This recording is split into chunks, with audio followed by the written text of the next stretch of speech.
I am anticipating a little, but I cannot help running my memory all over the keyboard of that school year. In meeting my attempts to find out what kind of boys Lowe knew, Miss Dahl was elegantly evasive. Lowe, who had gone to play tennis at Linda's country club, had telephoned she might be a full half-hour late, and so would I entertain Mona, who was coming to practice with her a scene from The Taming of the Shrew. Using all the modulations, all the allure of manner and voice she was capable of, and staring at me with perhaps, could I be mistaken, a faint gleam of crystalline irony, beautiful Mona replied, "Well, sir, the fact is, Dolly is not much concerned with mere boys. Fact is, we are rivals. She and I have a crush on the Reverend Rigger." Now this was a joke. I have already mentioned that gloomy giant of a man with the jaw of a horse. He was to bore me to near murder with his impressions of Switzerland at a tea party for parents that I am unable to place correctly in terms of time. How had the ball been? Oh, it had been a riot. A what? A panic. Terrific, in a word. Had Lowe danced a lot? Oh, not a frightful lot, just as much as she could stand. What did she, languorous Mona, think of Lowe, sir? Did she think Lowe was doing well at school? Gosh, she certainly was quite a kid. But her general behaviour was, oh, she was a swell kid. But still, oh, she's a doll, concluded Mona, and sighed abruptly, and picked up a book that happened to lie at hand, and with a change of expression, falsely furrowing her brow, inquired, "Do tell me about Balzac, sir. Is he really that good?" She moved up so close to my chair that I made out through lotions and creams her uninteresting skin scent. A sudden odd thought stabbed me. Was my Lowe playing the pimp? If so, she had found the wrong substitute.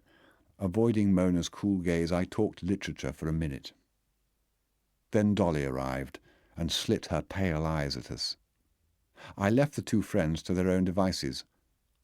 One of the lattice squares in a small cobwebby casement window at the turn of the staircase was glazed with ruby, and that raw wound among the unstained rectangles and its asymmetrical position, a knight's move from the top, always strangely disturbed me.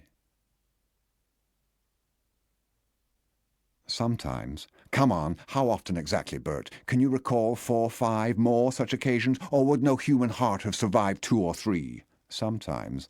I have nothing to say in reply to your question. While Lolita would be haphazardly preparing her homework, sucking a pencil, lolling sideways in an easy chair with both legs over its arm, I would shed all my pedagogic restraint, dismiss all our quarrels, forget all my masculine pride, and literally crawl on my knees to your chair, my Lolita. You would give me one look, a grey, furry question mark of a look. Oh no, not again. Incredulity, exasperation. For you never deigned to believe that I could, without any specific designs, ever crave to bury my face in your plaid skirt, my darling. The fragility of those bare arms of yours, how I long to enfold them, all your 4 limpid, lovely limbs, a folded coat, and take your head between my unworthy hands, and pull the temple skin back on both sides, and kiss your Chinese eyes, and "Please leave me alone, will you?" you would say. "For Christ's sake, leave me alone." And I would get up from the floor while you looked on, your face deliberately twitching in imitation of my tic nerveux. But never mind, never mind. I'm only a brute, never mind. Let us go on with my miserable story. One Monday afternoon, in December, I think, Pratt asked me to come over for a talk. Dolly's last report had been poor, I knew, but instead of contenting myself with some such plausible explanation of this summons, I imagined all sorts of horrors, and had to fortify myself with a pint of my pin before I could face the interview. Slowly, all Adam's apple and heart, I went up the steps of the scaffold. A huge woman, grey-haired, frowsy, with a broad flat nose and small eyes behind black-rimmed glasses. "Sit down," she said, pointing to an informal and humiliating hassock, while she perched with ponderous spryness on the arm of an oak chair.